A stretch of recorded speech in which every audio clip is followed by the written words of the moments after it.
राजस्थान के कोटा में एक और सपना टूट गया, ठीक वैसे ही जैसे बीते 1.5 महीने में 5 सपने टूटे हैं। पूरी कहानी वैसी ही है। 10 बाई 10 का एक कमरा, एक कुर्सी, एक मेज़, कुछ किताबें और कमरे में पसरी हताशा। जब हताशा काबू से बाहर हो गई तो उसने एक कागज़ पर सॉरी पापा लिखकर सबको अलविदा कह दिया, ठीक वैसे ही जैसे निहारिका ने कहा था। आज तक के सहयोगी चेतन गुर्जर ने इस मामले पर एक रिपोर्ट की है। इस सब की शुरुआत हुई 1 साल पहले। बिहार के भागलपुर से 16 साल का अभिषेक ट्रेन पकड़कर कोटा पहुंचा था। 5 भाई बहनों में अभिषेक पढ़ाई में सबसे अच्छा था। अपनी पसंद से उसने कोटा जाना चुना। कोटा ने भी उसका खुले मन से स्वागत किया था, जैसे हर साल लाखों लड़के लड़कियों का करता है। विज्ञान नगर के एक पीजी में अभिषेक ने कमरा ले लिया। एक कोचिंग में एडमिशन लेकर जेई की तैयारी करनी भी शुरू कर दी। हर दिन वो समय से कोचिंग जाता, पढ़ाई करता। इस सब के बीच ना जाने ऐसा क्या हुआ कि उसकी हिम्मत टूटने लगी। अभिषेक घर पर बात तो करता था, लेकिन शायद उन्हें कुछ बताता नहीं था कि उसके मन में क्या चल रहा है। आखिरी बार पिता से जब उसकी बात हुई तो उसने कहा, पापा 8 मार्च को छुट्टी है, 9 तारीख का टिकट करवा लिया है, घर आ रहा हूँ। 8 मार्च की सुबह तकरीबन 6 बजे भाई से भी उसकी बात हुई। तब तक सब कुछ ठीक नज़र आ रहा था। तकरीबन 8-9 बजे जब उसके रूम से काफ़ी बदबू आने लगी तो पीजी वालों ने दरवाज़ा खटखटाया, लेकिन अंदर से कोई आवाज़ नहीं आई।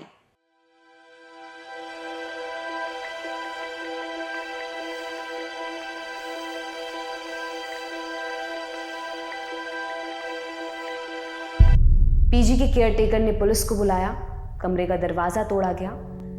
अभिषेक ज़मीन पर बेहोश पड़ा था। उसके कमरे में सल्फास का फटा हुआ पैकेट था। उसका फ़ोन स्विच ऑफ था। घर वालों को खबर भेजी गई। आनन फानन में पिता, मामा संग कुछ लोग कोटा पहुंचे।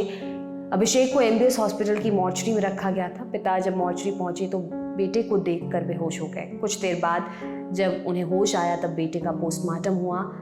अभिषेक के पिता प्रदीप मंडल बताते हैं कि मेरा बेटा ऐसा नहीं कर सकता, वो तो हमेशा हंसता मुस्कुराता रहता था।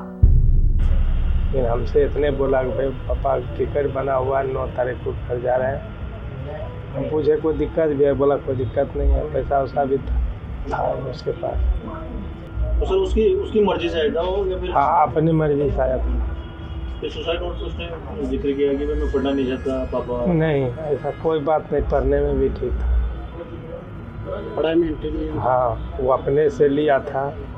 सिद्धू बच्चा मेरा वहीं पढ़ता है, यही बोला नहीं हम पढ़ेंगे, अपने से पढ़ने के लिए आया फिर रहता था। उस दिन भी बात बताया होगी कोई टेंशन है? कोई टेंशन कभी नहीं बताया है कि कोई टेंशन है। पढ़ने लिखने में भी कोई टेंशन नहीं बताया है।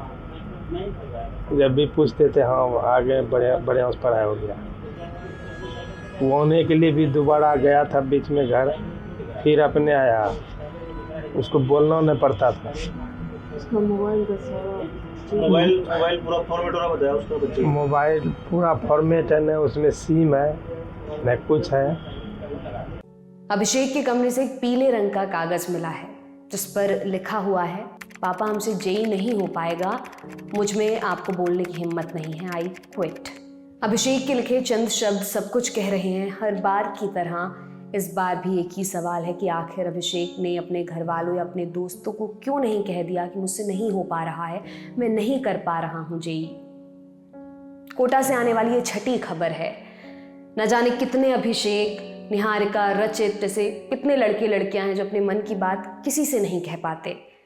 आपसे बस यही कहेंगे कि अपने बच्चों से बात करिए, अपने दोस्तों से बात करिए, उनको सुनिए, उनका ध्यान रखिए। महज एक एग्जाम किसी का भविष्य तय नहीं कर सकता। इस पर अपनी राय कमेंट सेक्शन में हमें बताएं। आपके लिए जानकारी जुटाई है हमारे साथी रजत पांडे ने। मैं हूं दिव्यांशी सम्राट। देखते रहिए दी लंदन टॉप।